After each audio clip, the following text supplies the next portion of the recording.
Jamais tu perdras ton temps à travailler pour de l'argent, à chasser tes rêves, à parler à des meufs en vraie vie parce que tu vois, ça bâtit ton courage, ça bâtit tes XP.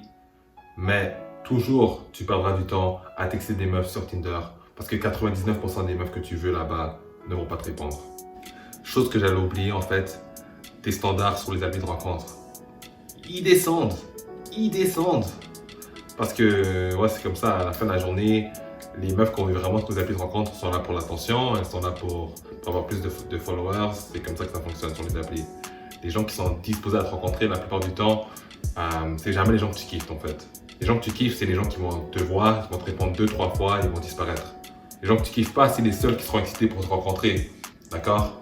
Chaque mec connaît, chaque mec qui a été sur une appli de rencontre connaît. Cette vidéo alors, on va la garder assez simple. Je vais expliquer pourquoi, selon moi, les applis de rencontre, c'est de la merde. Pourquoi ça vaut juste pas le coup pour les gens, pour les mecs qui recherchent les trucs qui en valent la peine. Et donc, premièrement, il faut regarder à la démographique de Tinder. Le type de personnes qu'on rencontre sur Tinder. Et il y a toujours le all police qui va me dire, ok, ouais, c'est pas toutes les meufs qui sont comme ça. Écoute, c'est assez de meufs pour que 99% des gars qui vont regarder cette vidéo puissent s'identifier à ce que je veux dire. D'abord, les meufs qui sont sur Tinder ont l'habitude de remplacer les mecs avec un simple swipe. Ce que ça fait, c'est que ça crée un mindset. Le mindset que les mecs sont remplaçables facilement, les mecs sont jetables. Je le remplace au bout d'un swipe. Ce que ça fait, c'est que toi, le mec, tu es en position inférieure dès le départ. La meuf est déjà sur un pédestal et il faut que tu te comportes en clown, il faut que tu te comportes en jongleur, il faut que tu te comportes comme quelqu'un qui doit l'impressionner. Alors, tu es déjà en position de faiblesse parce que la mec va te regarder d'une manière parce qu'elle a 150 étrangers qui cherchent à l'impressionner. Et donc, toi, à moins que tu aies les looks de, je sais pas, son mec idéal, il va falloir que tu te démarques d'une manière ou d'une autre. Et la plupart du temps, tu vas te démarquer, tu vas chercher quelque chose à dire, quelque chose d'intelligent à dire pour avoir 2 ou 3 réponses. Et puis, ça va finir là. Pourquoi? Parce que la mec est capable de te remplacer facilement. Alors, le mindset, c'est le mindset de quelqu'un qui est pas... Le mindset de quelqu'un qui te respecte pas. Franchement, les gens que tu vas rencontrer face à face auront déjà beaucoup plus de respect pour toi. L'histoire, votre histoire sera plus séduisante. Alors, il y a de quoi s'attacher à ton histoire que tu as formée avec la meuf. Deuxièmement, pour les mecs qui ont un peu plus de chance et qui arrivent à à rencontrer plus de meufs, avoir plus de matchs, il faut se dire, si tes espoirs sont hauts, souviens-toi du vieux proverbe, easy come, easy go, vite venu, vite parti. Ce que ça veut dire, c'est que quand on est sur notre téléphone, la plupart du temps, c'est parce qu'on essaye de gagner du temps. We're looking for what's convenient. Et ben, si c'est convenient pour toi, dis-toi que c'est convenient pour tous les mecs du bloc. Alors, toi qui l'as rencontré aussi facilement, dis-toi qu'elle a rencontré aussi facilement Pete, qu'elle a rencontré aussi facilement Joe. T'es pas si spécial, t'es juste un profil. Alors, à moins que tu sortes vraiment du lot qui est son profil, et là on parle juste de tes looks, à moins que tu sortes vraiment du lot, parce qu'on s'en fout de ta bio, il va falloir que tu parles à une personne qui a 50 personnes en tête, qui a le paradoxe du choix, d'accord? Alors l'engagement est vraiment difficile à faire. Établir une connexion amoureuse avec quelqu'un qui a le paradoxe du choix, c'est extrêmement difficile. Pose-toi la question, est-ce que c'est plus facile de commencer une série sur une plateforme qui a 10 choix ou sur une plateforme qui en a 1000?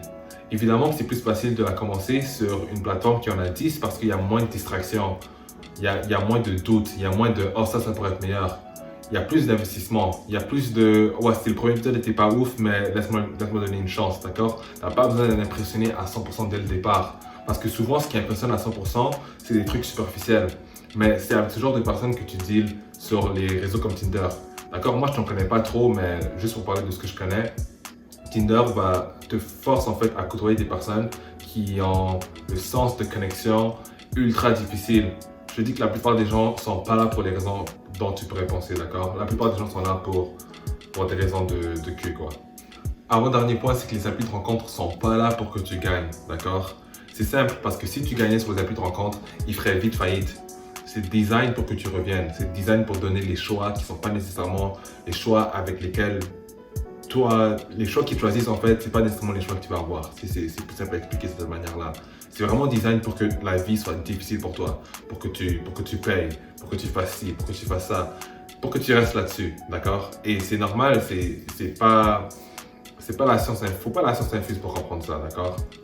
À la fin de la journée, ces trucs-là sont designés pour que tu perdes. Alors, dès le départ, c'est un peu ridicule.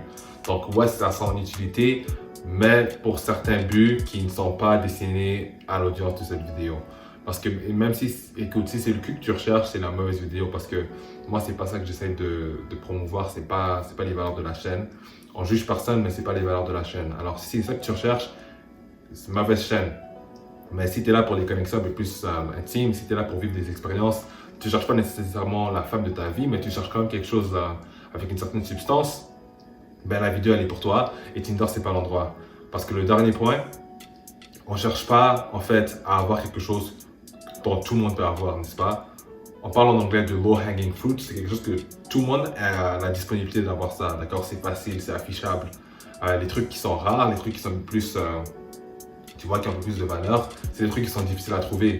Alors si c'est disponible, où tout le monde a l'opportunité en fait de connecter grâce à son smartphone, c'est que à la fin de la journée, il ne peut pas y avoir tant de valeur que ça.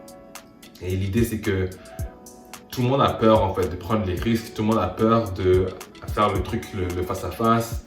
Ça stresse, c'est stressant, on va se le dire, c'est stressant. Tout le monde a peur de faire ces choses-là, mais dans la vraie vie, comme dans la vie romantique, dans la vie amoureuse, c'est les trucs difficiles, c'est les risques en fait qui récompensent. Les trucs faciles, ben ça te garde en bas.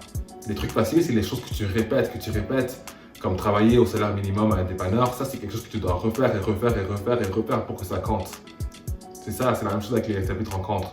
Alors que les trucs qui sont risqués, ouais, parfois on se prend des râteaux, parfois c'est mignon, peu importe c'est quoi qui te fait peur, mais à la fin de la journée, c'est ça qui va payer. Parce qu'une fois que tu auras connecté avec quelqu'un que tu as rencontré face à face, dans un supermarché, dans une bibliothèque, dans un événement, là, ça va payer parce que dis-toi que, surtout les meufs, elles adorent l'histoire.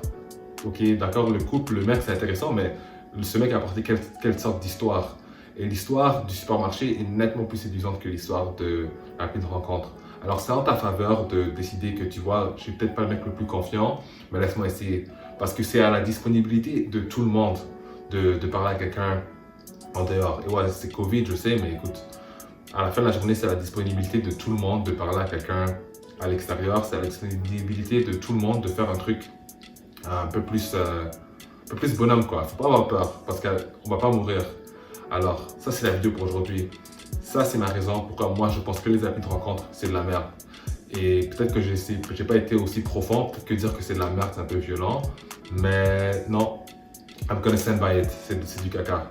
Alors, si t'as aimé la vidéo, laisse-moi un pouce bleu, écris en commentaire ce que tu aimerais voir la prochaine fois et on se dit à la prochaine.